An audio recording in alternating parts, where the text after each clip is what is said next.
สบายดี FC ไก่ขนมหวานเนาะมาสนทนาเรื่องไก่อีกเหมือนยัง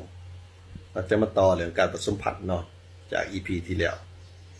วันนี้เราจะว่าเรื่องคอร์สบีทการผสมแบบคอร์สบีทเขาจะผสมเนี่ยอะไรการผสมคอร์สบีทนี้เขาจะผสมเพื่อรักษาต้นเราเฮาไว้เนาะต้นเราเฮาไว้คือเก็บเราก่อที่เฮามักเขาเก็บสายพันธุ์มันไว้เนาะการผสมแบบคอร์สบีทตัวอย่างเฮาสมนี่พอพันธุ์เป็นต้นเราสมกับแม่พันธุ์ต้นเราเนาะลูกออกมาได้ไก่แม่ได้ไก่ผูเฮากับสมตัวอื่นเลยสมตัวอื่นเลยสมหลายๆสัตว์โดยที่เสือเก่ากันเนาะที่มีเสือต้นเหล่าให้สมหลายๆสัตว์เมื่อ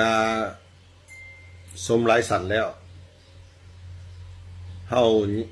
อยากรักษาเราเก่าเฮาเนาะเมื่อเราเก่าเฮาอายุมันหลายแหละรักษาเราเก่าเฮาก็ต้นเราพอพันธุ์ไม่พันธุ์ต้นเราฮะมาสมกับดุนลูนดุนแหลนดุนเลนมันเองเพื่อให้สายเลือดมันเข้มข้นเนาะ